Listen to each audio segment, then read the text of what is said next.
opinions, and dialogue expressed on this radio show may not necessarily be of the host, co-host, guest, or even Block Talk Radio. Listener discretion is advised.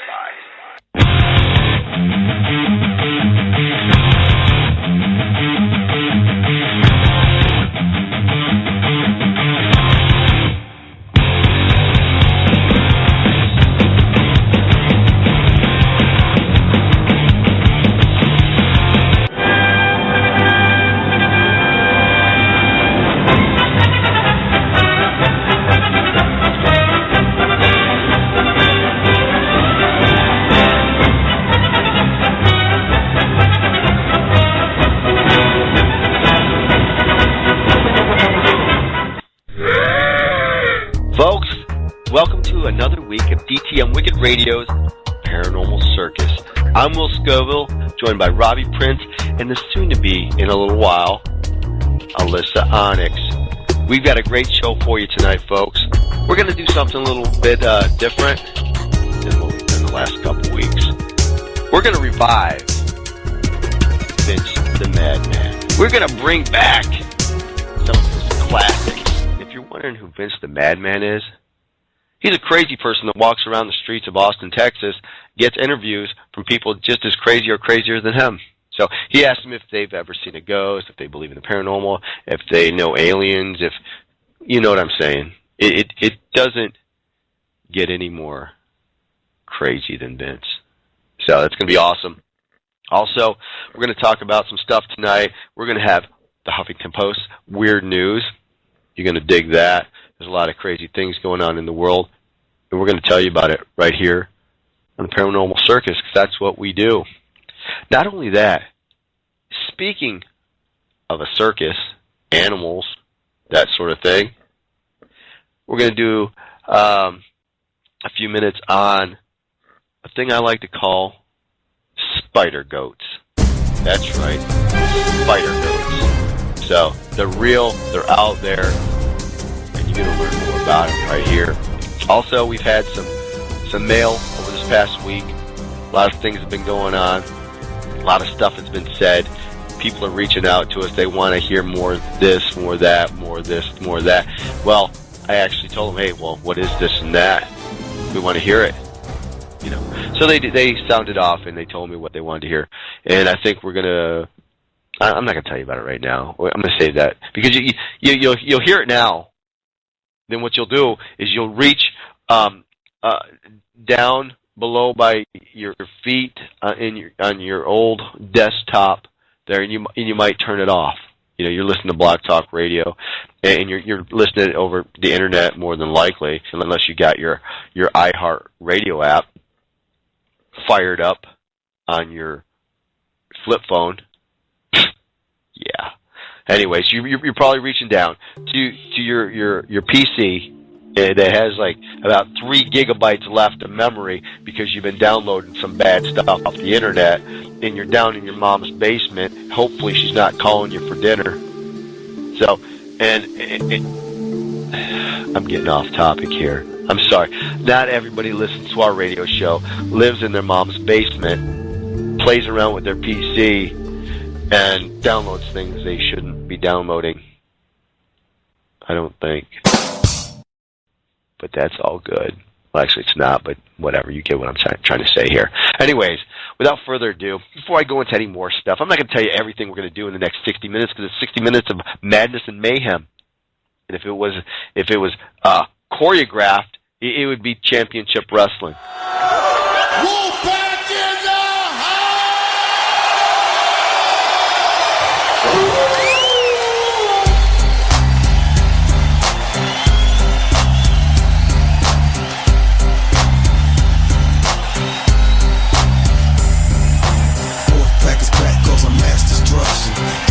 the bad boys are wrestling. Testing competition when the war destination.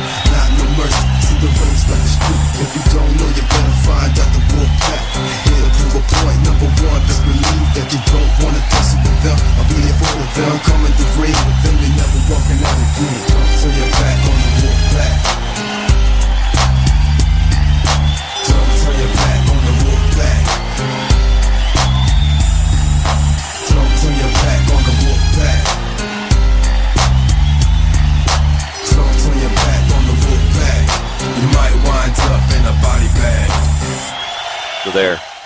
anyways, without further ado, Mr. Robbie Prince. Hey, what's happening? You're happening, Prince. Did you have a good week? Yes, I did have a good week. I feel pretty good too. I got enough sleep last night. I went to the store before I came home here to set up for the radio show. I mean, in the studio here. And Robbie, I went and I bought this huge pineapple at H-E-B, sliced it up, ate it. I'm feeling pretty nice. Bet. You know what? Those pineapples from H-E-B are from Costa Rica. And in Costa Rica, they've got more nutrients, vitamins, minerals, and all that kind of stuff in their soil. So what that does is kind of translates into their fruit and everything, and you end up getting more, I guess, satisfied from eating their fruit and whatnot. You live longer. That's what I'm trying to say. At least that's cool. It's awesome, man. So what have you been doing, Prince? I'm getting ready for an investigation this weekend down in Mineral Wells. What kind of investigation? Like it's CIS? Well, CSI? It's near the Baker's Hotel there, and it's going to be cool. As a matter of fact, I think what we're doing is we're going to the Hill House. Wow. That's going to be creepy. Yeah, it's going to be pretty cool. Wow. Have you done much history on the place? Do you know much about it? The only thing he's really told us, I haven't done any research on it yet. I actually have somebody doing that right now as we speak. But he pretty much told us that the people that built the house, two of the people died in the house, and then they had a cousin there that committed suicide in that house. So that's kind of interesting. That's crazy. Yeah, he said they're all documented dead, so we're checking it out. Pretty weird. Man. Yeah, it's always weird when somebody dies in the house. But, I mean, it happens. It's got to happen all the time, probably. Yeah. It's strange. When you get sick or something, they call, the paramedics and then ship you off to the hospital. But there's some people that maybe never get that far. They die before they even leave the house. It just feels creepy. It is. It's sad. Yeah. Yeah, it's sad. I don't know. It's weird. If anybody's wondering what that creek is, it's not like some, old rickety chair. It's actually just some old rickety chair that I sit in. It's a piece of crap that I've been telling myself, hey, self, you need to buy another chair because you're in studio, you're live each week. Everybody hears that in the background. They hear the squeaking of the chair. And it's unprofessional. But I think that just adds flavor to the show, I think. Yeah. Or just because I'm just too cheap to buy another chair. Which the latter is. That probably sounds more like it. Yeah, that's true. Maybe I should just go take one. I don't know. But eventually I'll replace that, folks. Send your donations to the Paranormal Circus for Will's new chair. That'd be great. So we're waiting on Alyssa Onyx right now, Robbie. Yeah. She said I don't know where she is. I know it. She said she's doing something like to make money. Oh man. That's what she said. She said she needs money, money, money. I think she said it 3 times in her message. Oh yeah, I've seen that. So I don't know. Yeah, maybe she's got some work. Maybe she's got a paper route. That's a possibility. Or she's delivering pizzas for Domino's. Maybe Mr. Jim's. Ooh, maybe. Huh. That could be. I mean, you never know. Onyx is multi-talented. She could be doing anything right now. We kidded around before that when she didn't show up on time that she was flying down on Congress under the bridge there with all the other bats and stuff.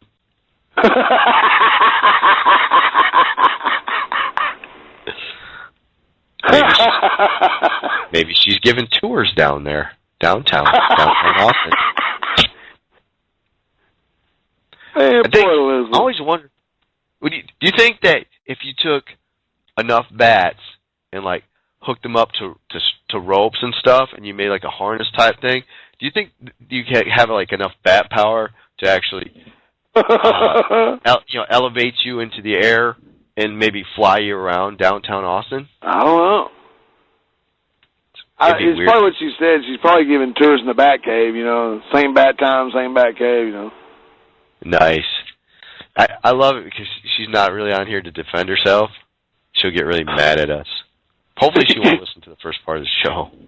Hi, Alyssa. Hello, Alyssa. We miss you very much. I think about you every time I see a bat. Robbie, I do have some great news this week. Actually, it's the weird news from Huffington Post. Hey, folks can go on there anytime and listen to, you can listen to the news right here, and then you can go on to the Huffington Post and read it for yourself, maybe watch an associated video of it. I mean, that would be really cool, don't you think? It sounds like fun to me. I don't know. It sounds really cool. But there's one article in particular that kind of fascinated me. It kind of my curiosity. And it is this. Alabama caveman arrested, allegedly sneaking drugs into music festival. And it's got his picture. That's why I want people to go to Huffington Post Weird News and check this out. It is so cool. There is this dude on here who, he's kind of got, I wouldn't say a bowl cut. He's got kind of a regular haircut. And he's got a good-sized beard, and he looks like he's wearing fur.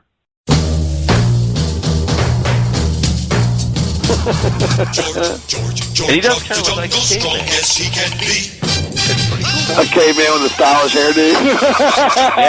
Yeah. He's got kind of like a skater cut or something. Did you hear that?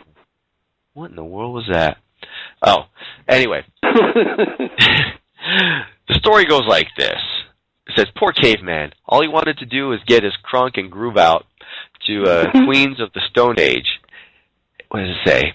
A music festival attendee was picked up on a drug possession charge by Alabama police earlier this month. Apart from sporting a shaggy mop and a full beard, Christopher Woods, 29, was wearing a hairy vest that closely matched the rusty hue of his own locks when he was arrested. And it says Woods' get-up and subsequently bleary-eyed mug shot got the internet talking. Smoking gun Alabama caveman with a mug shot taken in 10,000 BC. These people are like goofing on him here. That's funny. Although the New York Daily News struggled to comprehend why the scruffy Huntsville native appeared to be rocking Netherlands-style garb. No, it says Neanderthal. I'm sorry, I can't read good, folks. I can't read good. I'm messing up my 6th grade education. Sorry, I couldn't help it. It says Alabama ABC affiliate stations report that Woods allegedly got caught with MDMA pills and a small amount of marijuana while entering the festival. That means some security guard probably patted down the Alabama caveman. Oh, golly, that's great. So this dude, what is MDMA pills, Robbie? Do you know? MDA pills? It says MDMA. I don't know. Is that those pills, like a marijuana pill? They, for like medical reasons. It's like a medical. I don't know what it stands for. It could be. I don't know. I have no idea. But he had some weed with him too, and stuff. Rocking a Neanderthal style garb. That's awesome. I call it Netherlands style. I'm out of my mind. That's pretty funny. But so check out. If you go to the Weird News, go to Dumb Crime, and it's under that for Alabama Caveman. But he might not have been dumb. I mean, he might just, be a fancy dresser. I don't know. Who knows? Oh, here's another great story. Man killed wife for serving lentils, not goat. He got pissed off after he got some beans. It says, New York City prosecutors say a 75-year-old man beat his wife to death because she served him lentils for dinner instead of the goat he was craving. Noor Hussein is on trial in Brooklyn for murder in the death of his 66-year-old wife, Nazar Hussein. Prosecutors say in the opening statements that Hussein was outraged over the prospect of eating lentils. He was pissed. I don't want these stupid beans. I want goat. Don't ever get overly pissed off if somebody gives you beans instead of goat. Okay, I'll remember that. It said that he pummeled his wife until she was a bloody mess. God dang. Oh my gosh. It says defense attorney Julie Clark admitted that Hussein beat his wife. She says he is guilty of only manslaughter because he didn't intend to kill her. I'm going to just beat the crap out of you for these beans. Oh. It said, wow, the defense attorney, Ms. Clark said, wife beating is customary in Hussein's native Pakistan. What? Well, all right then. So, if you live in Pakistan, you know, it's okay. I mean, she serves you some lentils instead of goat. It's time for a beatdown. You just get wow, that's crazy. No wonder why they're coming over here and getting all these high-tech jobs and stuff like that. You know, who wants to get their butt kicked because they brought they brought their husband some beans instead of some goat. They show a picture of the lentils too. So this is the kind of food that she brought him. Go to Huffington Post, Weird News, and it's under dumb crime, and you can see a Brooklyn man killed wife for serving lentils, not goat. So yeah, you can see a picture of the lentils. They actually look delicious. Lentils? Yeah, they're like beans. It's like bean soup. Gross. It looks good. See, there you go, Robbie. You're going to get pissed off and beat somebody. No. Beans again. I'm sick of farting every night. They give me gas. Oh my gosh, how crazy is that? What is wrong with people? But there's a lot of good news on here. And speaking of some of the news from Huffington Post, last week we spoke about here. Let me hit my thesaurus here and see if I can fix my face to talk right. We talked about a bath salt zombie, and we did like an infomercial type thing, a regular PSA regarding bath salt zombies. And it's something I need to talk about, I need to address, because, Robbie, I'm not even kidding you, I have actually seen a zombie. Yeah, for real. I did. I seen one today. Really? Was it driving a red car? No, but it's funny you should say it was driving. Did you see one too? No, I guess not. Okay. So, I had like 4 emails asking, hey man, I want to hear that bath salt zombie infomercial thing again. Because it was funny. People thought it was hilarious. And they thought it was really cool. So, I'm going to play that right now for everybody because it's freaking awesome, man. Oh, here you go, right here. Only on DTM Wicked Radio's Paranormal Circus. Bath salts are a combination of several chemical synthetic drugs manufactured in labs. Many of these labs are in China or India. Bath salts mainly consist of 3 chemicals which make up MDPV. However, it is estimated that there are as many as 100 different bath salt chemicals available and in circulation. Bath salts can be smoked, snorted, or injected. When you ingest them, the chemical methadone causes an excess amount of the neurotransmitter dopamine to be released into your brain. Dopamine is a naturally occurring chemical in your brain that causes you to experience pleasurable emotions and feelings. With bath salts, these feelings are intensified by the large amounts of dopamine being produced. At the same time, MDPV acts as a dopamine reuptake inhibitor. This means that MDPV doesn't allow the dopamine in your brain to be reabsorbed. The short-term effect of consuming bath salts, then, is that you feel very happy and euphoric because your brain keeps producing more and more dopamine that isn't being reabsorbed by your synapses. While you will feel happy and energetic shortly after taking bath salts, soon these will turn into feelings of paranoia and even fear. The large amounts of dopamine in your brain will make it difficult for you to think rationally, and you will become restless and incapable of sleeping. You may also experience fluctuations in mood and attention span. You will experience an increased heart rate, which will result in higher blood pressure and often anxiety or paranoia. You will also begin to sweat. Because bath salts make your body function at a faster than normal level, many people who do bath salts also experience hyperthermia. Hyperthermia occurs when your body overheats because it's producing more heat than it can release at a given time. When you begin experiencing increased heart rate, high blood pressure, and hypothermia, your body believes that you are under attack. This is because the bath salts are overloading your brain and nervous system with what your body perceives as defensive mechanisms. Likewise, when you don't sleep, your body believes that you are remaining alert because of a perceived threat. Because bath salts will prevent you from sleeping, your body will release stress hormones to assist with the assumed danger. However, when no danger is actually present, the increase in stress hormones can cause paranoia and delirium. The high levels of dopamine in your brain, combined with the negative effects of sleep deprivation, can also cause you to hallucinate. Bath salt hallucinations are not bright and colorful like many drug-induced hallucinations are portrayed in the media. Rather, these hallucinations are typically dark and threatening because the bath salts are causing your body to react as if it were in danger.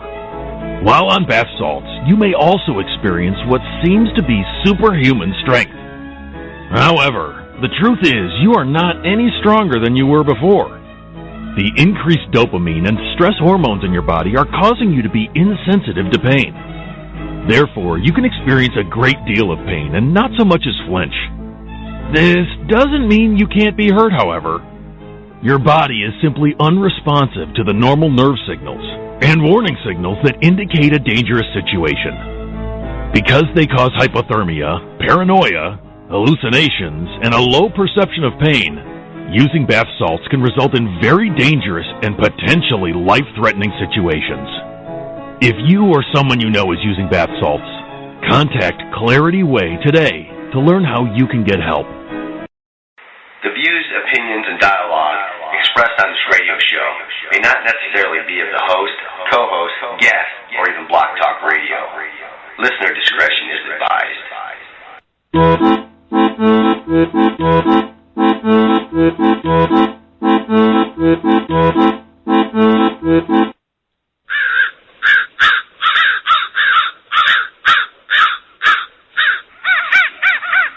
Welcome back to DTM Wicked Radio's Paranormal Circus. I'm Will Scoville, joined by Robbie Prince and none other than Alyssa Onyx. What's up? That was such good timing. It was perfect. No, like I literally called and you had the little entry single on. I was like, oh, look at that. I'm good like that. Exactly. You know, we're glad that you made it on the show tonight. Me too. It's been a day, but I did a minute. Yay! You were making money. Yeah, thank God. It's the end of the month. I'm like, oh my God.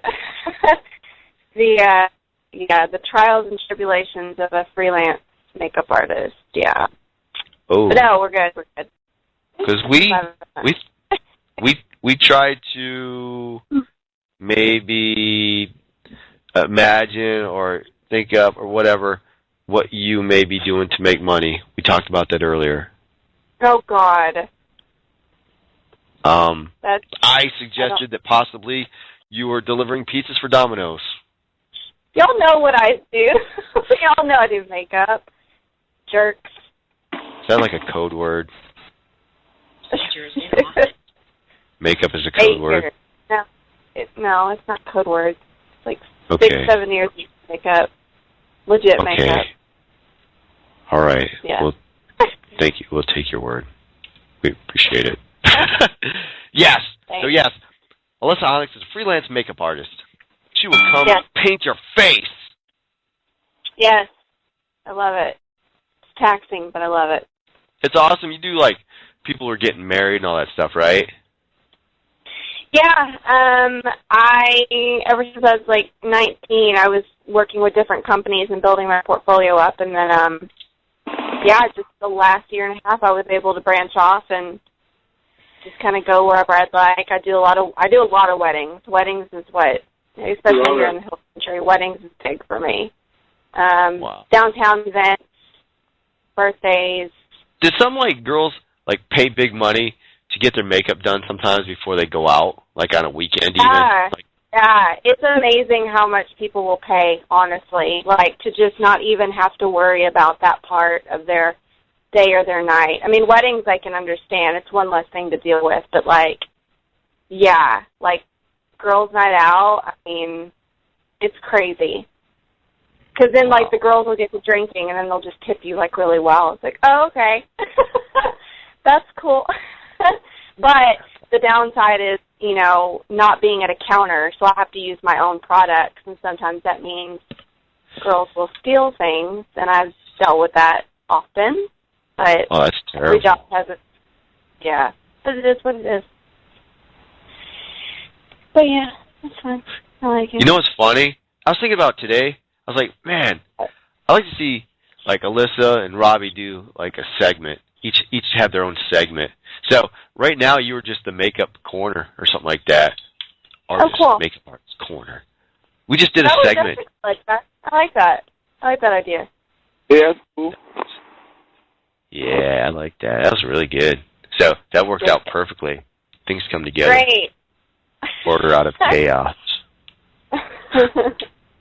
Now, I played the bath salt zombie infomercial that I played last week, the PSA on not to do bath salts because it's really bad. And it tells you all the crazy side effects that you'll get. And I'm thinking, why would anybody want to do that? But I had like 4 or 5 people send me Facebook messages saying, hey, I want to hear that again. I thought it was funny, blah, blah, blah, blah, blah. But actually I'm doing it each week, like, so people won't use bath salts. I'd hope wow. Yeah. This is my service to society. Don't do bath salts. There you go. If you're doing your good deed by preventing someone, God forbid, for doing something like that, then good for you. That's ridiculous. And one of the reasons, too, why I played that tonight, I don't know 100% sure if this was a bath salt zombie, but I did encounter a zombie today. I really did. Uh-oh. Yeah. And I tried to label it because there's all kinds of different kinds of zombies. And so the only thing I could come up with was the 40 mph brain freeze zombie. Yeah, that's a zombie. And I made it up, and because I seen it. Here's what it is. Okay. Today I had a function to attend to this morning. I had to take care of business. So I'm like, I had to get downtown pretty quick afterward. And I anticipated there being no traffic. And if there was a little bit of traffic, they'd be moving at a normal rate of speed. I consider a normal rate of speed about 5 miles an hour over the speed limit. Right? I mean, Is that about? I mean, that's pretty good. I mean, at least you're not going to get a ticket, and you're moving along okay. It's not like normally I'm 35 or whatever. If I'm going with traffic and everybody's flying, I'll do 85, 90. I could care less. But in rural areas and different things, about 5 miles over. So I'm going right. Not nothing. Well, check this out. I'm driving. I'm going down a road. The speed limit is 50 miles an hour. This person in front of me is doing between 42 and 45. For like, I would have to guesstimate about 4 miles in places that I could not pass. Mm-hmm. So I was like, what is wrong with it? Maybe their car won't go fast. Maybe they're overcautious. Or maybe they're just a zombie. Okay? A zombie behind the wheel. A 40-mile-per-hour brain freeze zombie. Okay? Well, I didn't come to that conclusion like right off the bat. I was kind of brainstorming and everything. So they turn on to Brody. When you first turn on to Brody from exactly. So you know these areas. So when I turn on to Brody from 1626, it's 40 miles an hour. So I'm saying to myself, what's this person going to do now? They were just going a 45 and a 50 like some idiot. Now we turn on to Brody, and I'm not even kidding you. It's 40 miles an hour. They're going 40. I'm like, whoa, incredible. They've just been rehabilitated. Or maybe their medicine is starting to kick in now. I don't know. So I drive a little further. It goes from 40 to 35 miles per hour, right? The speed limit. You know what this person does? They don't change their speed. They're still going 40. So I'm like, wait a minute. They're not exercising any type of judgment whatsoever. They don't recognize speed limit signs. They don't know anything. They're stuck on 40. And so I'm assuming that this person is a zombie because they don't have the ability to think properly like most zombies don't. They're just going on instinct. They're instinctive to push that damn accelerator maybe a quarter of the way down, which in case translates to 40 miles an hour. So I'm thinking these people are zombies. And the thing about it is, that's not the only one. I've spotted several around here. So I'm thinking there's a pandemic of some type going on around here. There's something in the water. I don't know. But these zombies, the ability to operate a motor vehicle in the state of Texas. So, if anybody sees any out there, I'm not sure if they're the basalt zombies, because I could have, see, that scares me, because I could have stopped this vehicle and said, hey, what was your problem? Are you some kind of idiot? Don't you know how to use your accelerator? They could have ate my face off. You know what I mean? Could happen. Those are just Austin drivers. Yeah, that sounds like everyone. God, it's so bad here. Like, I lived in L.A., and I thought that was bad. Austin drivers cannot drive. You got that right. Tell them, sister. Oh, my God. So there's more? Dude, Austin is horrible. Horrible. Yeah. That's scary. So what do I have to do? Do I have to hack their head off? Do I have to blow their head off with a shotgun? Or cut with a chainsaw? What do I got to do? Stick a piece of dynamite up there, just shine it up real nice and neat, and drop it up their butt and light it. You have to remove their head to take care of them. I don't specialize in zombies. I have no idea. Oh, man. I don't know what to do. I'm freaked out. These things they're obviously all over the place. I don't have time to deal with every single one of them. I don't know. So we'll talk about this each week, and I will continue to play Basalt Zombie infomercial. So maybe we can educate the populace so they can help us with this. I don't know. Maybe we could do like a crowdfunding thing and maybe generate money to help us, with this cause that we got here. I don't know. I don't know what to do. I'm freaked out. Oh my goodness. So that was my sighting today, a zombie, and I call it the 40 mph brain freeze zombie. If I see more during the week, I'll make sure I make note of it and we talk about it next week. So, but without further ado, you know what? I'm going to play a tune right now before we get into our next subject, and I'll let you guys ponder this for a minute. And the subject's going to be spider goats. What? Yes. Yeah. Okay. You might have to Google it or something, but it's really cool. Anyway. Before we get into spider goats, we're going to play a tune here from Heaven Below called Subdivisions. It's a Rush cover tune featuring none other than Captain Kirk, William Shatner. Right here. But you see these guys at the Rot Rally in a couple weeks. Anyway. Heaven Below, right there.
Attention all planets of the Solar Federation. Attention all planets of the Solar Federation. Attention all planets of the Solar Federation. We have assumed control. We have assumed control. We have assumed control. We have assumed. Opinions and dialogue expressed on this radio show may not necessarily be of the host, co-host, guest, or even Block Talk Radio. Listener discretion is advised.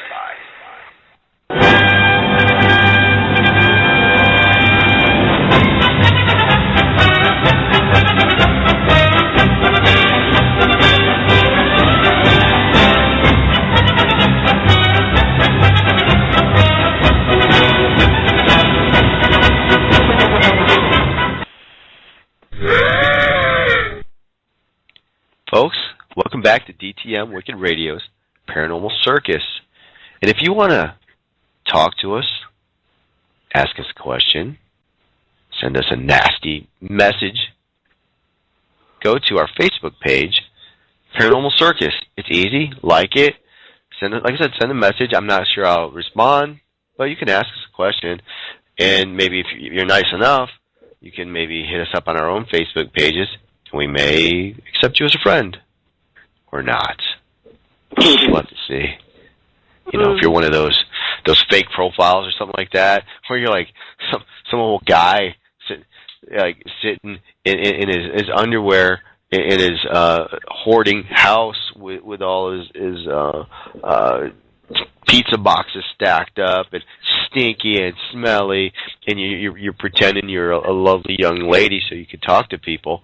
We're probably not going to accept you as a friend. I'm just going to go put that out there right now. I'm not. I'm sick of those kind of guys. I'm not even kidding. They friend request me, people like that. You know, and you know how I know that it's them? Because it'll be like a beautiful girl, right? I mean, gorgeous pictures, all this kind of stuff. And then I'll go down and I'll look at her friends, and it's these like 40, 50-year-old guys, like about 5, 6, 7, 10 of them, and that's all her friends. I'm like, really? Mm-hmm. Oh, okay. Mm-hmm. I guess this is a fake profile. You know what I'm saying, Onyx? Yeah. Loud and clear. Uh-huh. Next thing you know, this freak is trying to poke you. It's terrible. Damn. It is. You know, I've had that happen before. You know, these guys and stuff, they pretend to be girls on Facebook, and then they start poking you. They try to talk to you and stuff. I'm like, yeah, I end up being as nasty and rude as I can to these people. Because honestly, if they approach me like that, you know, I wouldn't be able to turn the other cheek, man. I would knock them flat. I'm putting it out there. I will. You know, some old creepy. Okay, I'm trying to think of a nice word. Bastard. Yeah, I'm not going to put up with it, right? Who's going to put up with that crap? It's terrible. Yeah. So we're just putting that out there to our thousands of listeners. You know, if you're that guy, just put pictures up of yourself. Hang around people your own age and stuff, or whatever, or your own demographic. How's that? Yeah, it's crazy. How did I get on that? I don't know why I'm talking about that for. It's kind of weird. I don't even know what made me do it. But that was Heaven Below, and of course that was Subdivisions. And they will be at the Republic of Texas Biker Rally June 12th through the 14th of this year, and they will be opening for none other than Sammy Hagar, the Red Rocker. So that's cool. That's going to be good, right? Forever Town's going to be there, too. The Black Moods will be there. So there's going to be quite a few folks that have been on the show before. They're going to be there. So that's going to be pretty cool. So we'll have to see how that goes. Oh! I forgot. Spider goats. It's awesome. Who'd ever think that you can merge a spider with a goat? It's crazy. Yeah. You get this stuff called BioSteel. And I'm not even kidding you. BioSteel was a trademark name for a high-strength-based fiber material made from the recombinant recombinant. I think that's a word. recombinant. Recombinant. Spider silk-like protein extracted from the milk of transgenic goats. It was made by Nexia Biotechnologies. So yeah, it's a real deal. Who else is going to talk about spider goats? Except for us here on the Paranormal Circus. Imagine that. They produce this stuff, this silk protein type, and you could make like armor out of it. Military uses it. Transgenic. It's kind of scary. If they do that, what else can they do? What else have they tried to do? It's really weird. Everything. Yeah, they have. I know this for sure. Anyways, we got a great news piece right here on spider goats. So we're going to educate everybody on spider goats right here on DTM Wicked Radio's Paranormal Circus.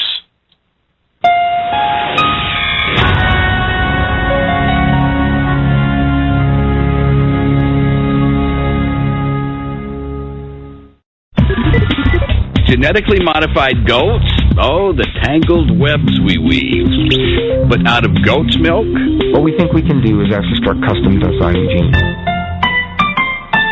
The directions for a human being are written in code, 3 billion letters long. These instructions tell our bodies how to live, how to grow, how to die. Researchers call this code the sequence.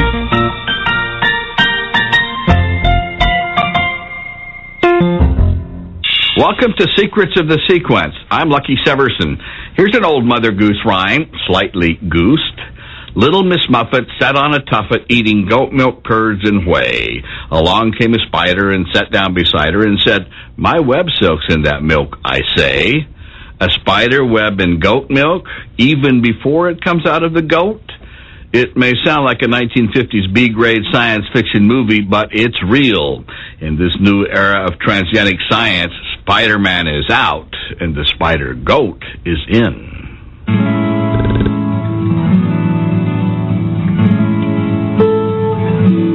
Nestled in the countryside outside of Montreal, Canada, there's a goat farm unlike any other. On the outside, the goats look perfectly normal. They run, they play, they munch on hay. But on the inside, the goats harbor an unusual secret. They have been genetically modified with the spider's gene. The result, an animal that is almost all goat, but an itsy-weetsy bit spider.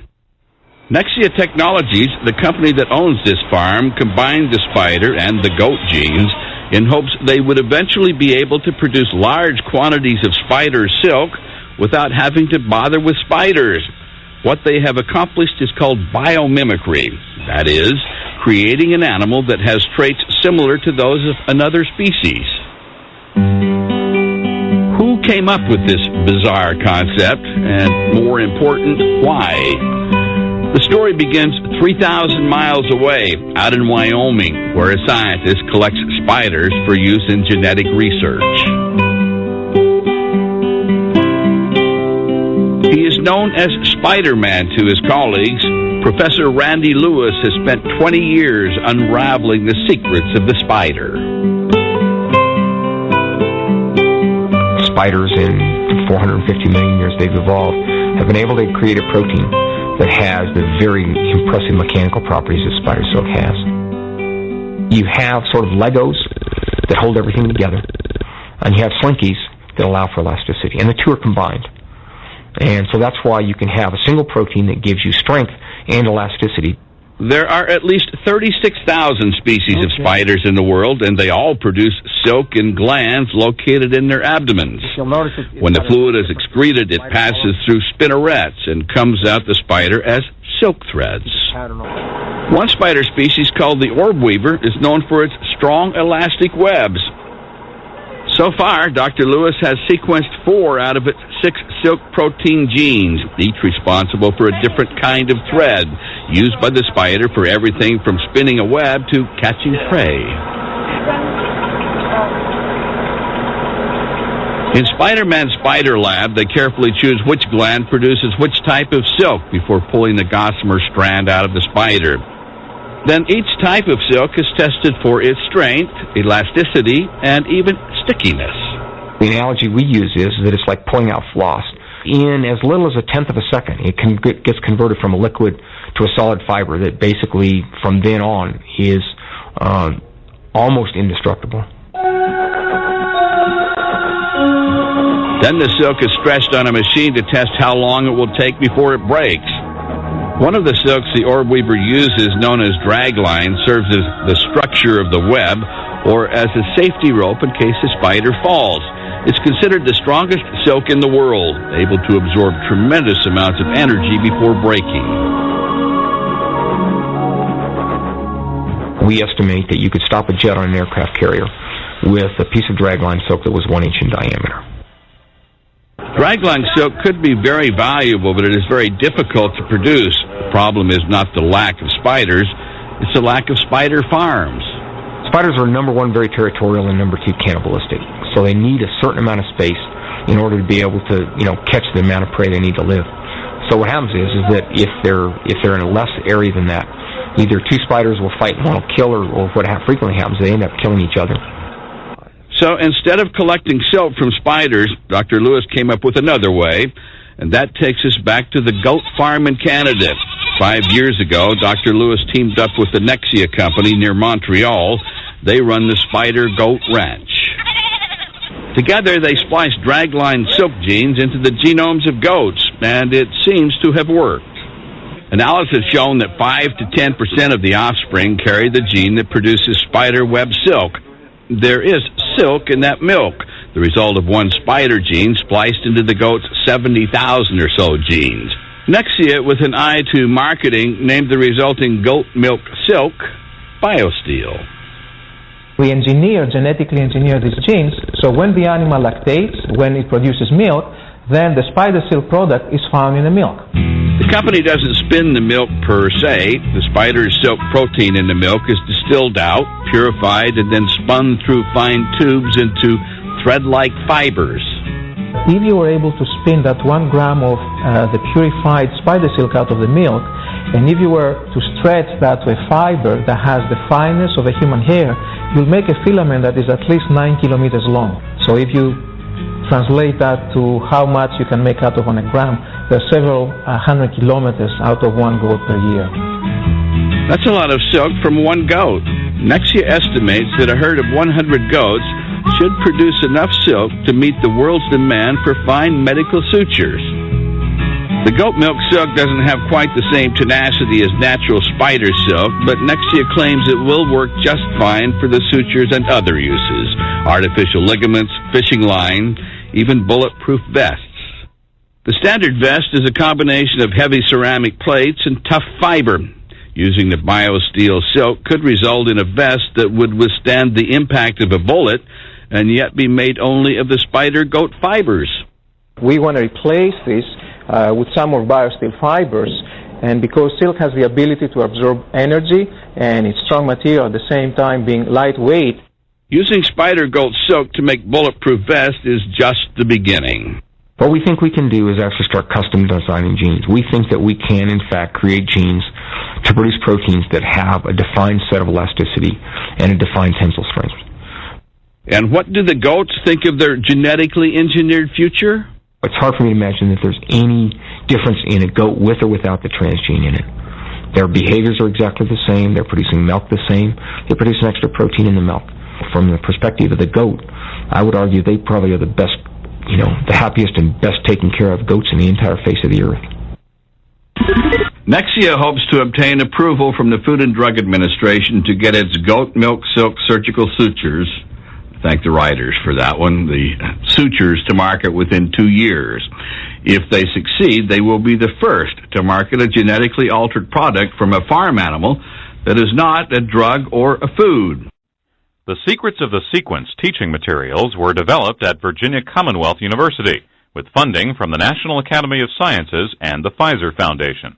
The original public television series, Secrets of the Sequence, was produced by Ward Television with funding from Pfizer, the Pfizer Foundation, Oracle, and the Council for Biotechnology Information. Special thanks to member institutions of the Series Advisory Board, consisting of Virginia Commonwealth University, The views, opinions, and dialogue expressed on this radio show may not necessarily be of the host, co-host, guest, or even Block Talk Radio. Listener discretion is advised.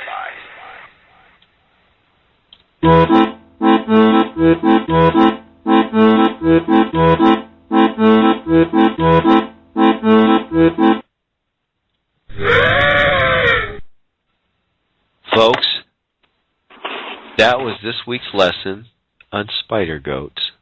That's awesome, right? Man, but kind of cool in a way. Wow, the stuff they can do these days. Now, if you cross a spider with a man, that makes sense that Spider-Man has the abilities that he has. Right? Yeah. So when he can swing from buildings and stuff like that with these these thin webs and everything, they said that like it was an inch. Yeah, if it was an inch thick, it could stop an airliner.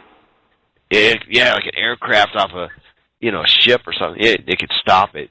So, wow. Damn, that's awesome, dude. Oh, I can see why Spider-Man has the powers that he has now. It's fascinating. Freaks me out. It's crazy. So yeah, spider goats. Onyx, do you want a spider goat? I mean, it's interesting if they use it for things like, bulletproof vest. Well, then, yeah, by all means, go for it. It's an interesting process. I'm still trying to figure it out. Yeah, it's crazy. That was cool. Yeah, it was pretty neat stuff. I just wonder who the first person was to be like, I'm going to do this. Like the first person ever. It makes me wonder. Yeah. I don't know.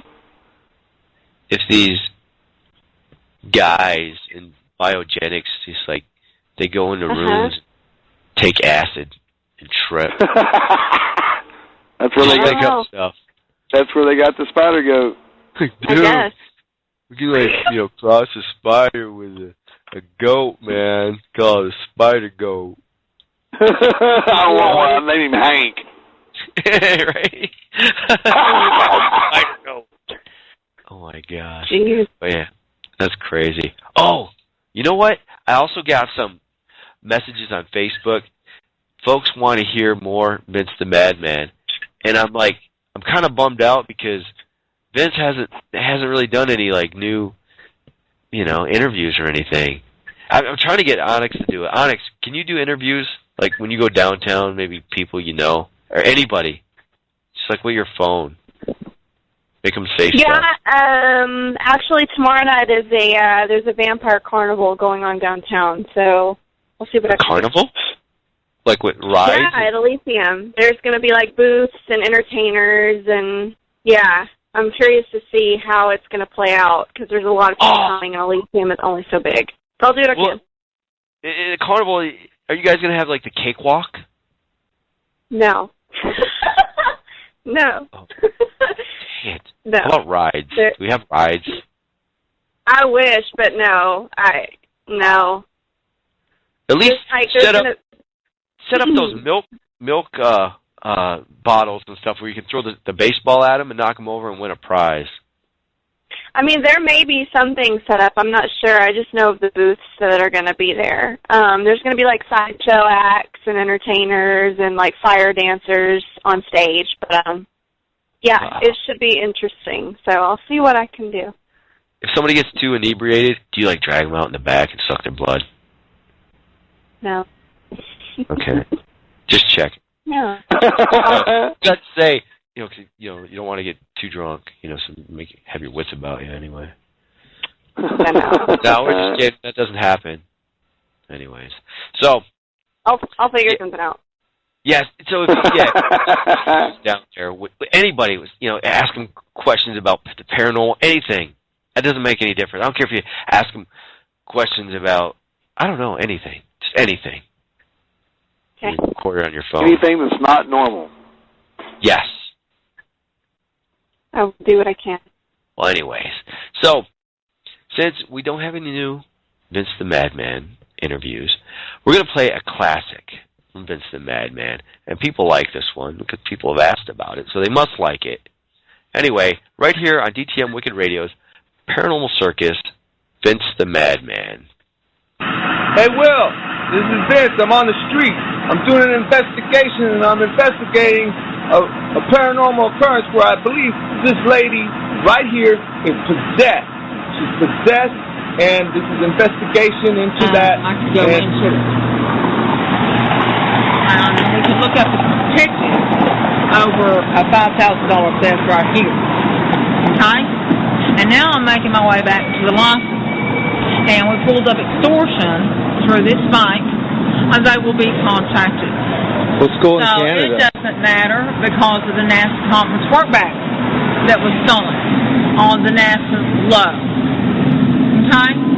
For the bank to roll whole run through Mexico, screaming and pulling hair, going to jail for no reason with little Martha Bambino, Mamacita, that works in the court. And since I'm a former postmaster in Paulus, then I had to file it at the post office. So we're probably not going to reopen at Bank of America since we've all stood guard and that kind of thing. And pulled hair and false charges over Roy and Alonzo and Garcia and all the mess. It's already been written up, put in, filed, and my loyalty will lie right here, and even with my white children. Okay? And I'm not bringing in all the countries. Never was. You have a great day. And he just saw Canada. He just acknowledged.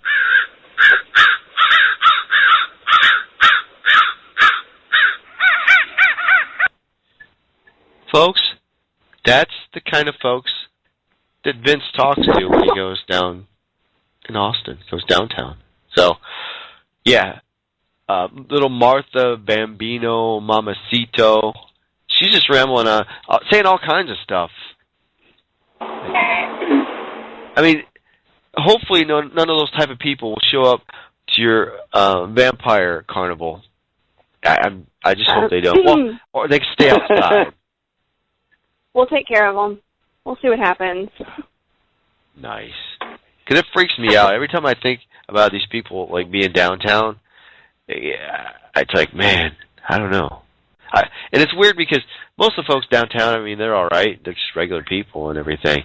But there's some people that you walk by and they give you that funny look. They, like, stare at you. But they're, like, looking through you. Do you ever notice that, Onyx, when you go down there? I mean, Elysium kind of sits off on its own. So we don't get too many passerbys that, stare us down. And I don't really venture off anywhere else. But, I mean, every now and then people will come into Elysium just kind of, like, lost. Like they don't know what to do. There were people that showed up at the Vampire Ball last October that were just straight out of friggin' college fraternity house, like polo shirts. They were lost, and they were by my table, and I remember they just didn't really know what to do. And, I mean, I don't know. It's amazing in this day and age that people still are just, like, so shocked, with the unknown. Like, I don't know. Or the abnormal. I don't know. It's just, we don't get anything crazy. Like, we did in New Orleans. I mean, we got, like, bad attention. But here, it's not as bad. New Orleans is pretty bad. Like, it's pretty rough. Yeah, it's like, they're legit, like, it's crazy. It's crazy. Incredible. So, yeah. Wow. Nice. Oh, I got a new, just while I was here talking on the radio. It's a lady. She seems normal enough, right? Everything looks fine. Let me see. I'll hit her about just to see what she's about. Okay. Oh, she did go to the University of Hard Knocks in the state of Life Happens. What? Okay. Yeah, that's where she went to school. That's pretty good. Well, and it shows her occupation on here. She lists that. You want to know what it is? Actually, she's got two things, Onyx.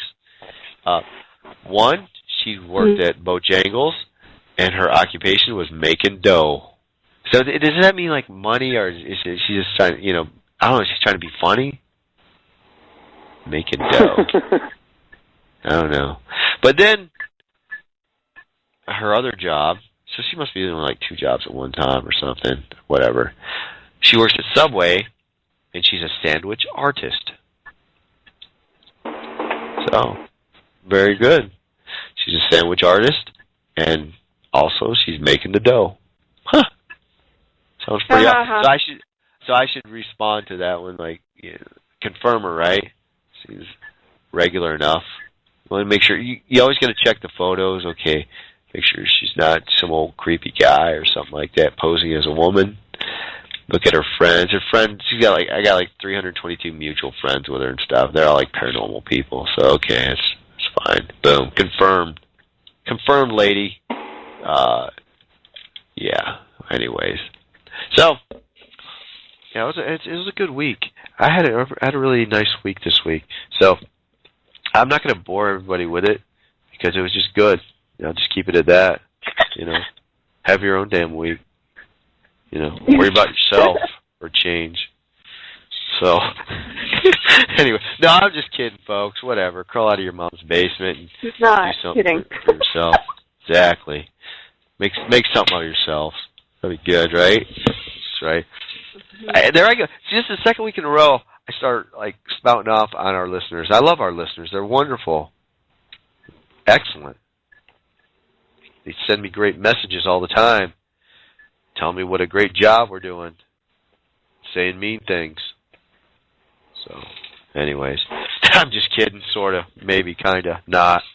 Anyway. We did have a great week this week. Tonight was a great night. Excellent show, as always. We couldn't have done this without the folks at DTM Wicked Radio. Denny and his wife, Tiffany, hooking us up here. Getting us on iHeartRadio. Download the app onto your mobile device so you can take Paranormal Circus with you everywhere you go. Because why wouldn't you? Don't be an idiot. Just download it immediately. Put us on there so we can yell at you.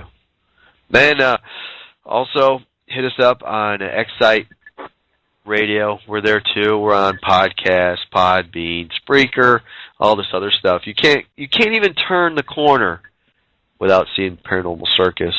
So get used to it. Get used to all the animal noises and crap. Because that's what we're bringing you. We're bringing you animals right here. Believe that.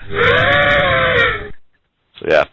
So, once again, for Will, Robbie, and Alyssa, thank you. Have a blessed week. And actually, thanks. Robbie, yeah.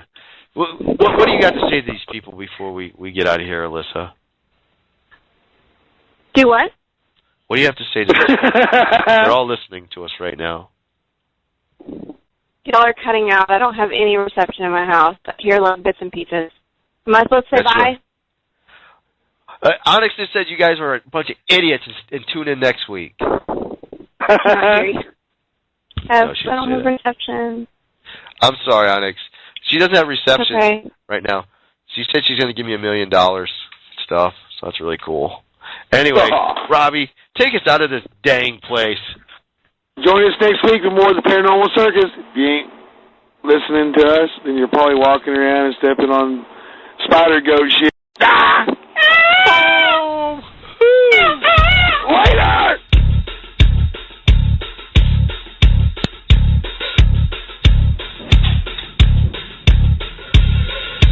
I have a secret, and you keep it. It involves spilling blood, and your waste. Don't mistake my intention. It's nothing, or a murder for carnal disgrace. That would be unlawful. It's possible. There's a purpose right now. While you're facing the ground, who wants to see this? Understand what I'm talking about? While your family coming closer, my grip it holds you. Feel the rush of my boiling pain. And black of your energy growing. React to your enemy glowing. Pushing forward to the finish. secret. I have a motive, a focus. I won't repent for regret as I choke you to death in my choices.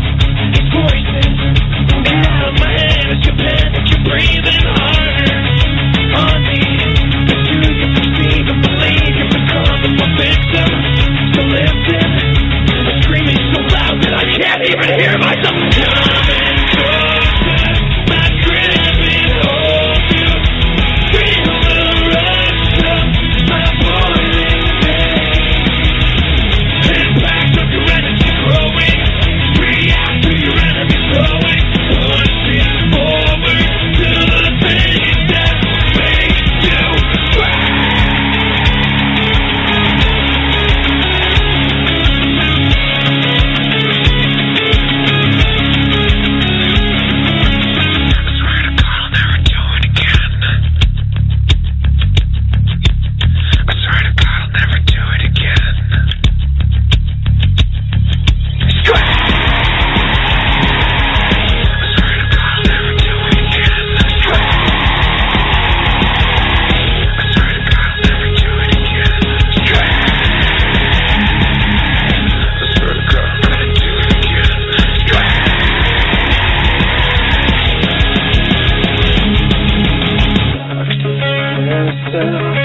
Waiting my hand, I feel it rushing into my veins. Impact of your energy growing. React to your enemy flowing. Pushing forward to the things that make you scream. Impact of your energy growing. React to your enemy flowing. Pushing forward to the things that make you cry. Happy Wednesday. Welcome to Wicked Edge. It is, like I said, it's Wednesday, and we are going to have an awesome time because we have an awesome guest. His name is Dan Beamer. He is a kick-ass musician that travels all over and has played with so many people. And he is going to tell us about his band. He's going to tell us where you can find him and other projects he has going on. But really quick, before we do that, I just want to give a shout-out to a couple of our sponsors, the Caring Coaching Center. If you're looking to get healthy inside and out, and you're looking for a program that fits your needs, not you have to fit the program, but the program fits you, go to www.thecaringcoachingcenter.com and look over the website. Karen Kennedy, who is CEO, President, and the Caring Coach of the Caring Coaching Center, is amazing, and she wants to give you a free 15-minute health history consultation, which, by the way, will help her design a program to specifically meet your target needs. Yes, that means if you want to help you lose weight, if you want to get healthy and just eat better and maybe just, be a little more active, just set up a program that's just for you. Not like Weight Watchers, and it's completely confidential, and it's awesome. Also, Rolling Hills Asylum, if you are in the upstate New York area, or heck, if you're out in California, Rolling Hills Asylum is actually 10 minutes away from 2 major airports. And the funny thing about Rolling Hills Asylum is it's actually in the middle of nowhere, but yet you're everywhere. So, and it has a lot of history. It was a poorhouse. It was a prison. It was an asylum. It was everything, and it has a lot of history. So if you're into the paranormal or even just history, you're going to want to go there. Go to www.rollinghillsasylum.com and email Sharon Coyle, who's psychiatrist of Rolling Hills, for your tickets today, whether it be just a history hunt, a movie, or, a quarantine your captive investigation. Also, we will be there actually this Saturday, the 31st, to do a fun investigation. It's just a bunch of us getting together to do an investigation. And if you'd like to come along, we'd love to have you. So email Sharon at www.rollinghillsasylum.com and email her about this Saturday today. And join us. We'd love to have you. Also, if you're an author or a musician and you'd like your published work for your music featured on www.dtmwickedradio.com, we would love to feature you.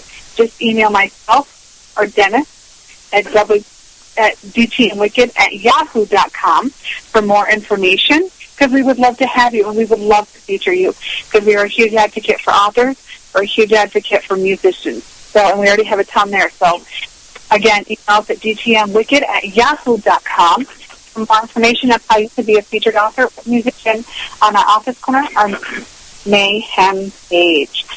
So without further ado, I want to get to our guest. His name is Xander Demas. He is an extraordinarily talented musician. He's played with so many people. He's been in many bands, and he has a band of his own. And I can't wait to talk to him about it, talk about what all the upcoming projects he has going on, so we can keep up to date with him.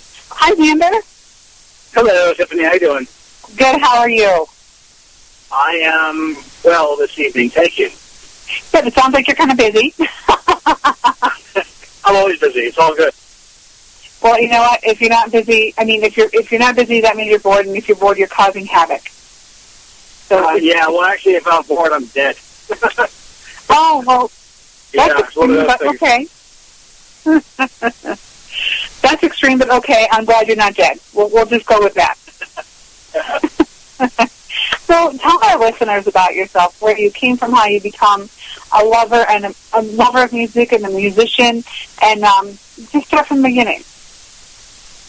Well, I actually started out, with you're basically listening to the MTV generation, or part of the MTV generation, growing up with that in the early '80s, and I got into the skating rock bands, Journey, Boston, Night Ranger, Van Halen. All that stuff, early on, and started on drums, wasn't terribly good at it. Wanted to play guitar instead, and, that kind of came along a little bit more natural.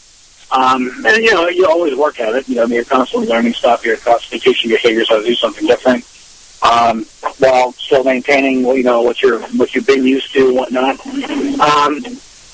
But anyway, so I've always had a love for hard rock, metal, all that kind of stuff, and I just stuck it out through the past 30-some years as a musician with that. I took it a lot more serious about 10 years ago, maybe a little bit longer at this point. But it's kind of nice to actually start getting out there and working with some of the people I actually grew up listening to. So it's kind of cool. That is really, really awesome. That is really awesome. Now, you say you watched MTV a lot and Journey and things like that. Are there the bands that inspired your music and inspired what instruments you wanted to learn to play and whatnot? Yeah, pretty much. I would say that, for the most part, Journey and those kind of bands were definitely, that kind of songwriting, that vocal-oriented band songwriting was really the driving force for a lot of stuff, and, so, I love that music then. I still love it, and I've adapted myself to appreciate many other types of music and other genres of rock and all that kind of stuff. But when it all comes down to it, I just find myself a little more comfortable writing music like that. And, so the band I'm in, XTB, is a reflection of that type of music. It's sort of like this Journey meets Halloween meets Rush kind of thing. So it's kind of cool. It's heavy, but it's very melodic. Nice. Now, okay, what's the name of your band again? It's XTB. So, yeah, X-Ray, David, Boy. There you go. Very creative. Yeah. And then I also have things that we may not do in XTB, Uh-huh. Now, what type of music does XTB play? And what songs do you play solo? What's the difference? So actually, it's kind of, no coincidence that, the letters were, they stood for originally the Xander Demas Band, but that's not what XTB is anymore. XTB is completely it's a band of 5 guys, unbelievably talented group that I play with. I'm so happy and very blessed to be playing with such great guys. But it's mostly prog metal. It's like progressive power metal. Very really melodic and kind of upbeat sounding, but it still has a heavy edge to it. And then the solo stuff that I do, I don't really want to impose.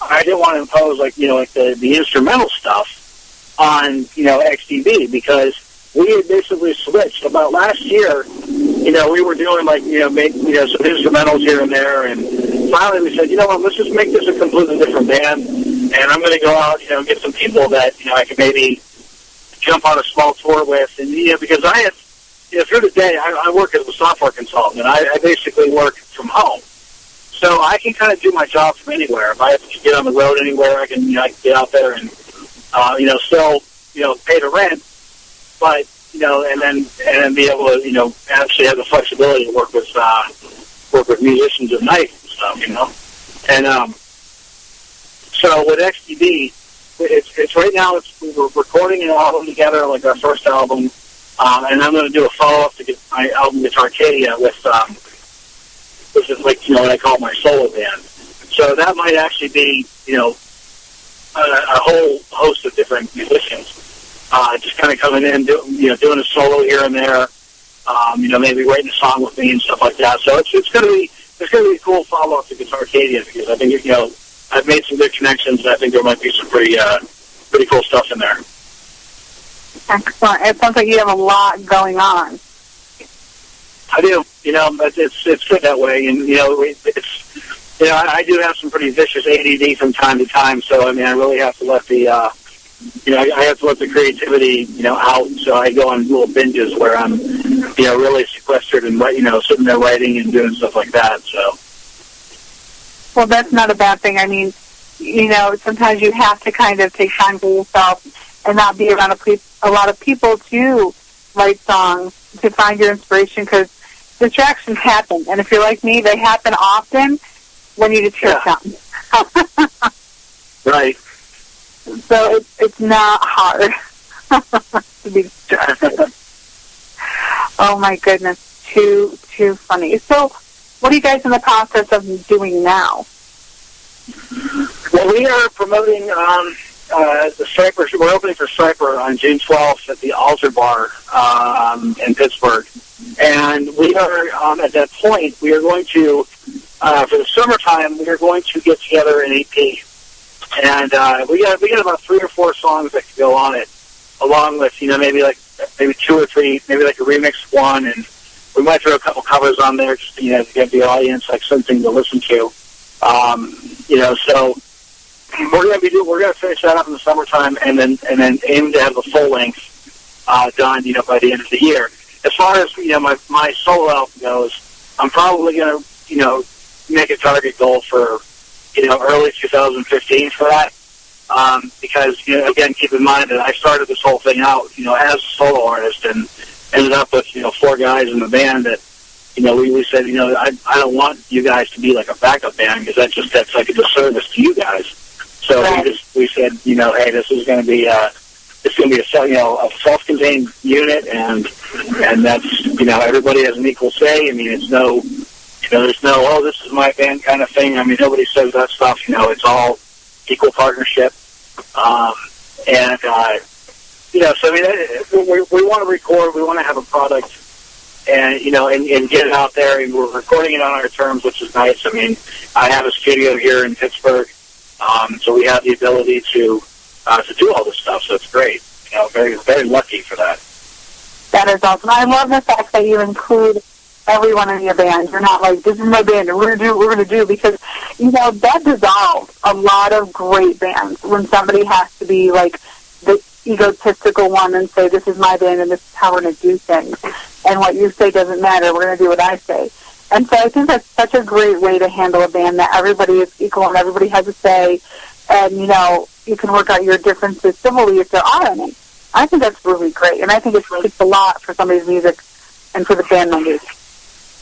Oh, yeah. I prefer it this way. I know, sometimes people say, well, aren't you out there marketing yourself, or are you marketing the whole band, or what? No, XTP is different. Just the name is coincidental. We just really couldn't come up with a catchy name, and we just said, hey, look, we're already out there as as an entity like this. Let's just keep it going. Let's keep the momentum going as far as marketing tools and things like that. And then as far as nobody in the band at this point is even. It's not like they're angry or saying, no, we have to change the name, otherwise we can't continue. No, it's equal parts. It's all equal, and I feel very comfortable dealing with the guys that way. Now, like my solo band's a little bit different because, if we go out, if I happen to go out and play a couple, weekends in a row or something like that, I'm going to end up playing with, maybe different musicians every time, so that makes the dynamic, a lot different. So they're learning parts, and they can, go on to other gigs and stuff. I mean, I've talked to some really great bass players and drummers that, are willing to step in and, do some cool stuff with me, and that's it. So that they're two separate entities, and it's better that way. That's a really good one. I like that so much. Now, how do you go about choosing what songs you guys want to do for what project? Well, the solo thing is going to be definitely a lot more hinged on instrumentals as opposed to vocal tunes. If we do any vocal tunes in the solo band, you can pretty much bank on the fact they'll probably be like cover tunes or something. Just to kind of engage the audience a little bit more, show some diversity, with us. Well, with XTB, we're pretty much all original. It's all vocal oriented. If we do something that's instrumental, it's going to be something that's going to be, in reverse. We've actually played Scarified by Racer X, as an intro to a Judas Priest song or something like that we might do. It's kind of fun because me and the keyboard player, we play the dual guitar harmonies on it, so it's, it's kind of a neat effect. People like that. So it's all determined. The songs that we're writing together are the ones we play, in XTD, and then the ones that I write are usually being played with the other band. Awesome. What is one of your favorite songs that you've written, and can people listen to it? I think, I'm really kind of happy with the way Under Dark and Sky turned out when I went and re-recorded it. I wrote the song 10 years ago. I wrote it in 2004, and it was for another band I was in, but we never really got a really efficient recording of it, and never appeared on any album. So, a few years ago when I was recording this Arcadia, I said, I want to re-record this song. I mean, it's, it'd be kind of a waste, not to do it. And so I actually got the original singer to come up and do it. The original drummer from that band came up and did it. And then, I had other current band members I was playing with do keyboards and bass respectively. And that song is actually a lot of fun to play because it's really big, it's really melodic sounding, and it's heavy, but it's just got like a really cool power metal sound to it, and the audience usually responds to it pretty well. Very cool. Very cool. And so you can't buy it to listen to it yet, right? No, you can. Yeah, no, it's on Guitarcadia. Guitarcadia is a mostly instrumental album, but that track is one of two vocal tracks, and it's the only original vocal track on the album because I also do a cover of Boys of Summer on there from Don Henley. That is cool. That's a really good song. That was a fun one to play. Yeah. Now, what I do have to ask is because there are other covers out there of that song. What makes it different from the other covers out there? Of that song, for example, you mean? Yeah. Well, that one is my cover of Boys of Summer it's metal. It's very metalized. The melodies are all still there.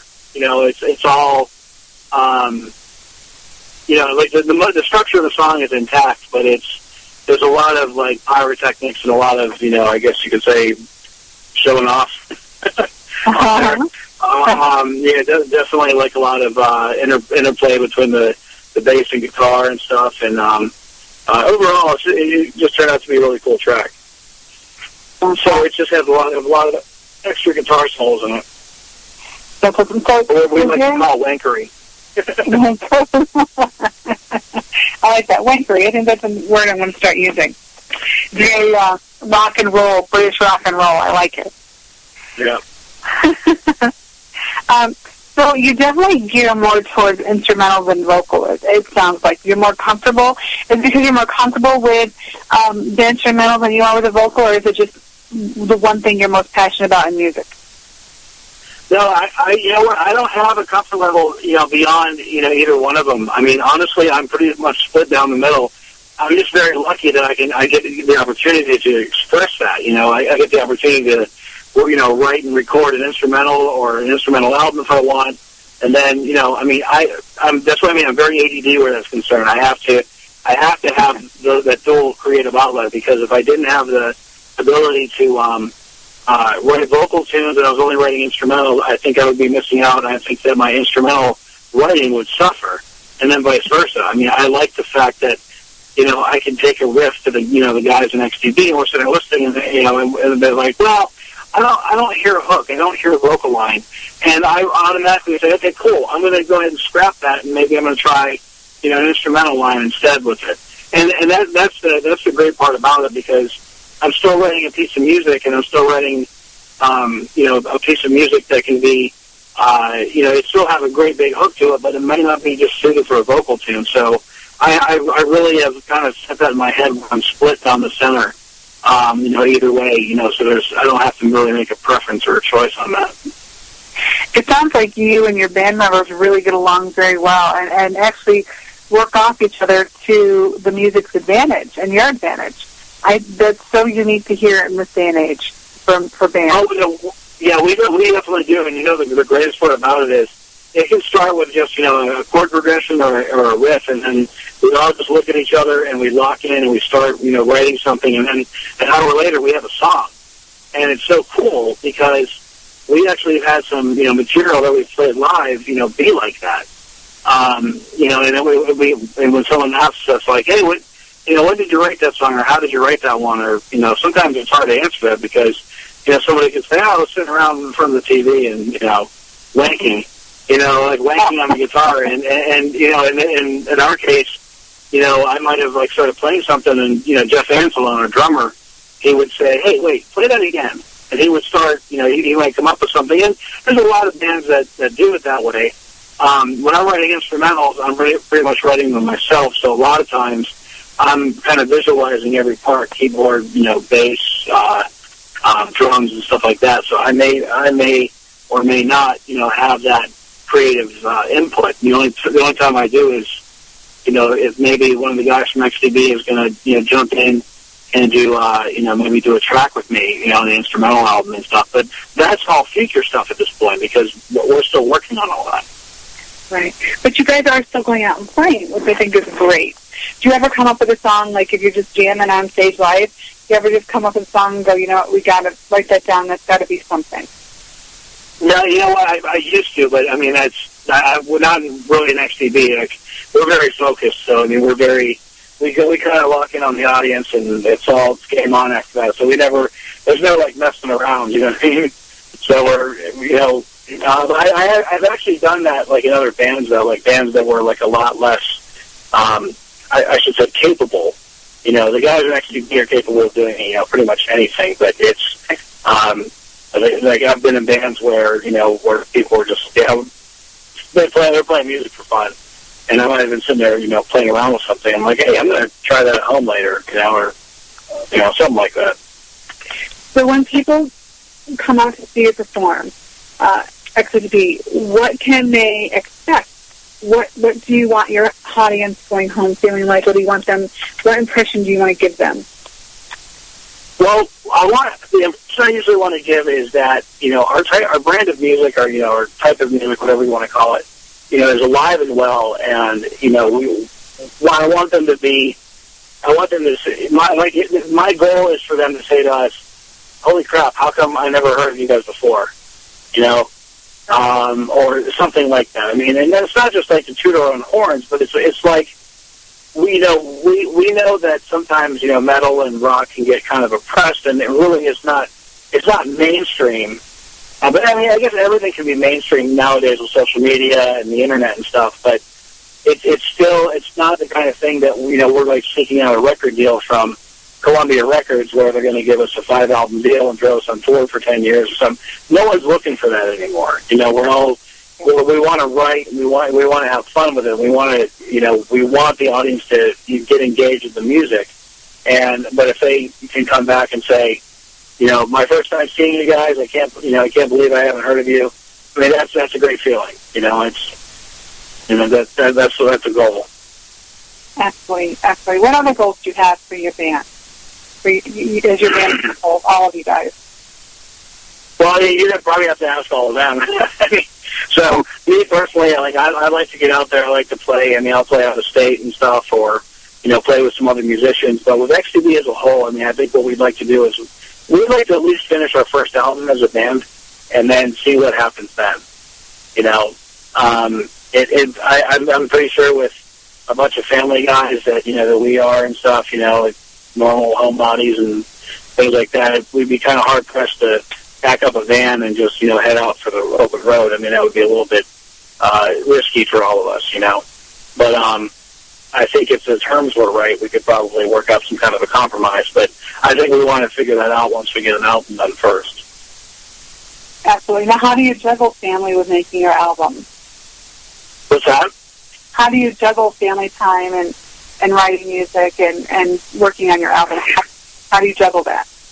Well, that's a challenge. I mean, I personally don't have any kids, but I mean, it's you know, I still have fur kids and, you know, girlfriend and all that kind of stuff. So I mean, you just have to make the time to do things right. I mean, you know, it's one of those things where you say, I'm going to set aside a couple hours here and do this and that, and that's it. I mean, you know, it's juggling's not easy. I mean, we you know, between me and the 4 other guys in XTB, it's a 5-way marriage. So we all, you know, communication is the key. We just have to, we all text each other. You know, we actually, well, we've taken advantage of like a Google Mail, where, you know, we all have email addresses under our same domain, so we can share calendars and stuff like that. So as long as our communication's open, we're good to go.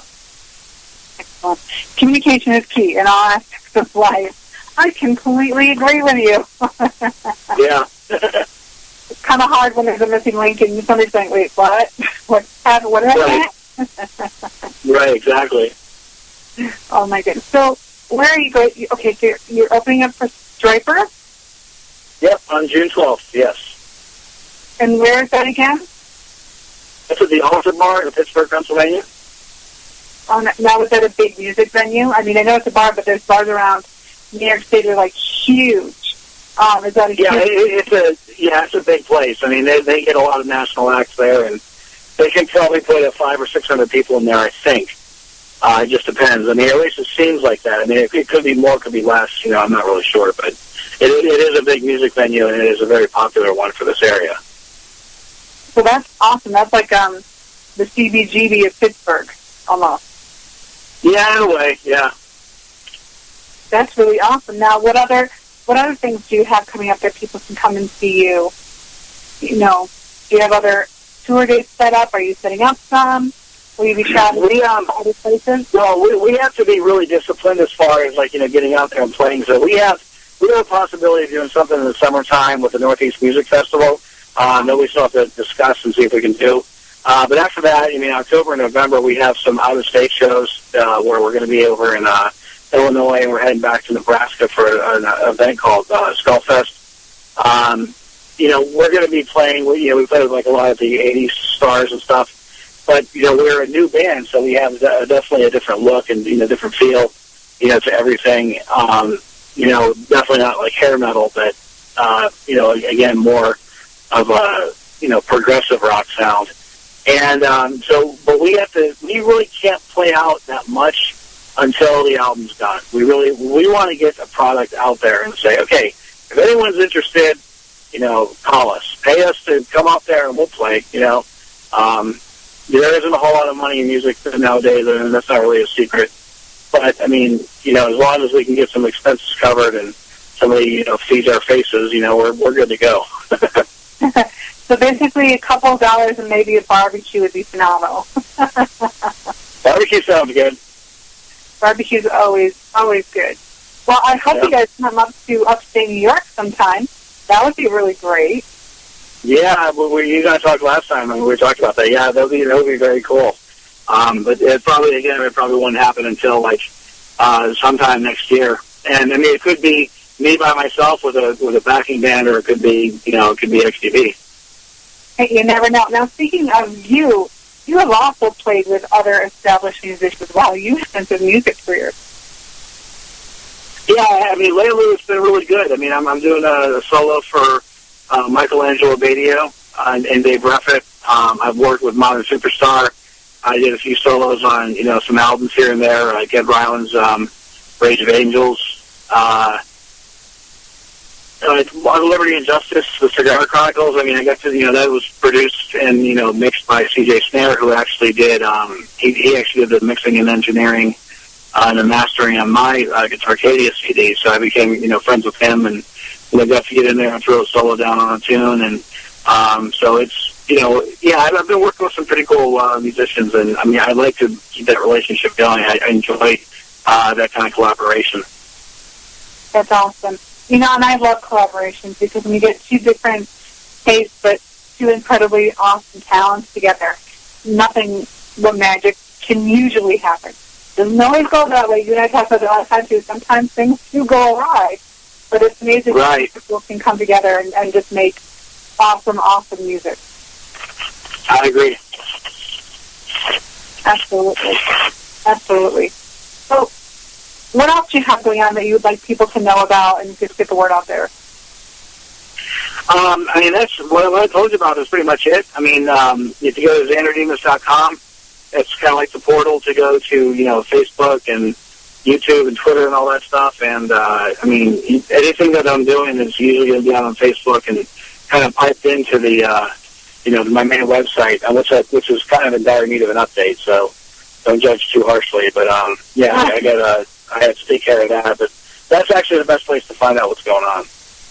Excellent. And also, at some point, you'll be able to find Xander Demas' website on our website. Go to www.dtmwickedradio.com and click on the music page. And pretty soon, once our IT guy gets his button gear, because websites are a lot of work, you'll be able to find Xander Demas on there as well. Websites are a necessary evil. They're, it's interesting. I was talking to one of my friends, and never in my life did I ever think I'd be in the grocery store talking on the phone, texting, and surfing what is now the Internet all at once. And now everybody, when you have a business, the first question they ask you is, do you have a website? Or do you have detail? And we have now become a slave to technology. Oh, yeah, absolutely. I mean, it's absolutely necessary at this point. I mean, it's unavoidable, and once in a while it's good to kind of quote unquote forget your phone at home. I mean, I think it's actually kind of necessary, but again, it's one of those situations where it saved lives at the same time as taking it, which is kind of scary. But I mean, I know that my iPhone is pretty much attached to me at all times, and there's always something going off on it. My girlfriend hates it, so. Oh, I have the same problem. I could tell you see these things on Facebook where, you put your phone in the middle of the table at a restaurant, face down, and whoever picks up their phone first has to pay the bill. I would have to pay the bill because we use my phone for business, for the studio, for everything. My phone is every phone. And I would have to pay the bill because my phone is constantly going off. Someone's constantly calling me, I'm getting an email, and people are like, oh, my God, don't you ever put your phone down? I'm like, technically I can't. It's not that I don't want to. It's I can't. Right. It's one of those, it's a mixed curse. Oh, yeah. But, so that's awesome. I'm so glad you finally could join us tonight. Had a little mishap with the first interview, but we got everything straightened out. I'm so glad we did. I wish you were closer because I would love to see you guys open for Striper, because Striper is one of the most legendary bands of all time. It doesn't matter if, you have a creed or not, because they're well known as a Christian band, but they are amazing musicians. And they really are. I mean, that's one of the things I used to joke about in the 80s with all my friends. Like they were saying, oh, I can't believe you're going to Striper. What are you, a big religious freak now? And I'm like, no, actually, I said, go see them. I mean, they crap all over most of the musicians that we listen to.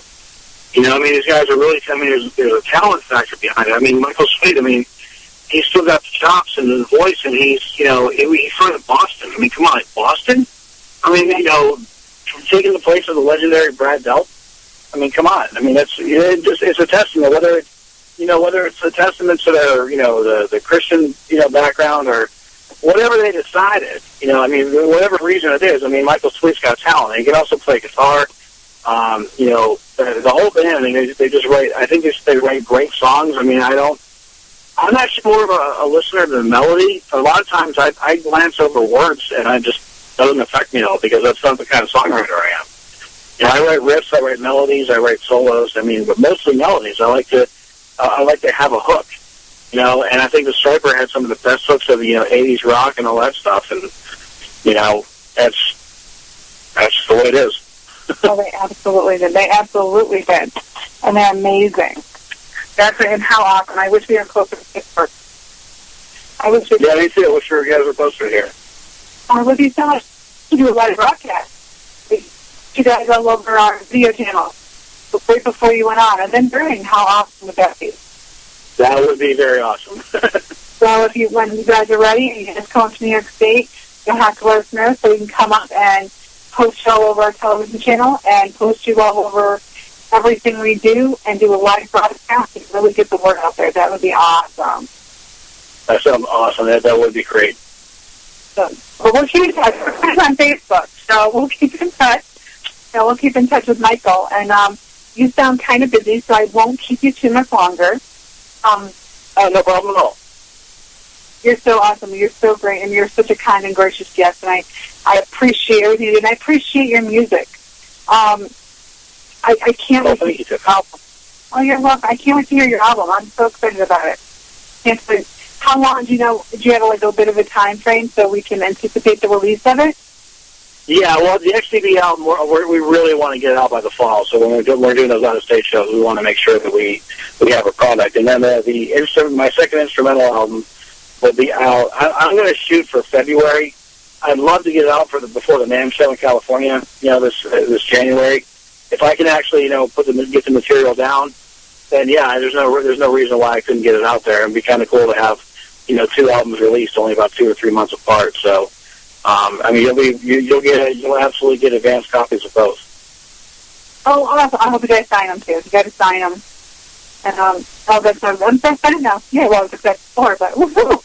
And anything we can do to help you guys, you just name it and you've got it.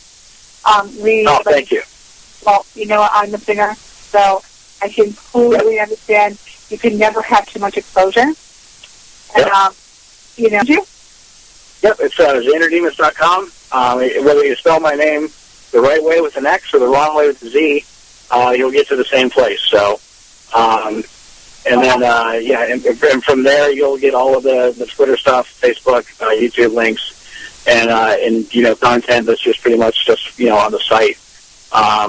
Some informational stuff, and then I'm actually going to be updating all the XTB stuff. We're actually going to put a subdomain out there for XTB, and then they'll have its own page and stuff. So we're working on that. Excellent. And on a personal note, don't forget to tag me in everything on Facebook for XTB because we're friends. Tag me, we'll get it out there so I'll know what's going on. I have to ask this because your name is so cool, Xander Demus. Is that your real name or is that like a rock star made name?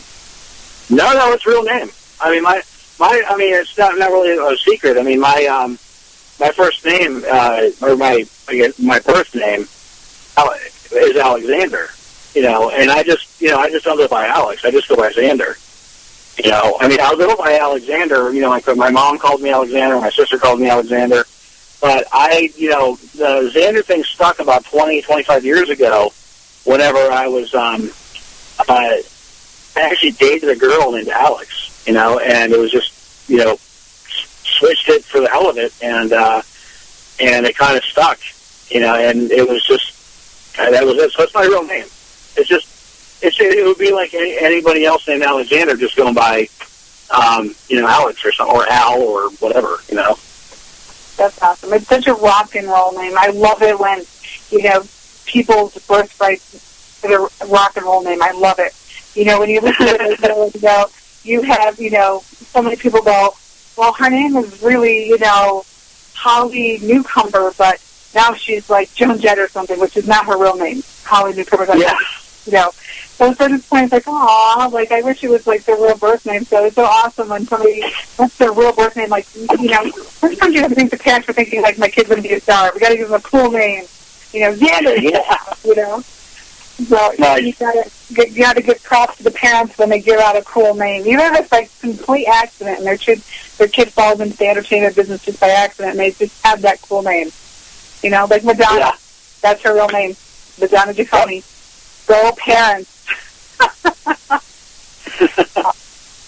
Well, I won't keep you. I won't keep you. Actually, you are amazing. Thank you so much for coming on our show. You have an open door on the Wicked Edge anytime. Next time, we should have your band members come on, too, with you. Oh, absolutely. They would love that. They would totally love that. It'll be some, and you know what? And I don't know if you guys would want to do this, but maybe we'll have you play a couple of songs live. Yeah, we'll do that. I mean, we'll do like a feed from our studio. That would be so awesome. That would be kick-ass. We'll have to get together on that. Sounds good. Excellent. All right, everybody. This is Xander Demas with the band XDB. And you're going to be able to find them on Music Mayhem page on DTM Wicked Radio, or you can go to www.xanderdemas.com for all the updates for the XDB band and Xander Demas himself. Thank you so much, Xander. Thank you, Tiffany. Have a good night. You too. Talk to you later. Good night, everybody, and keep rocking on. Bye-bye, everybody.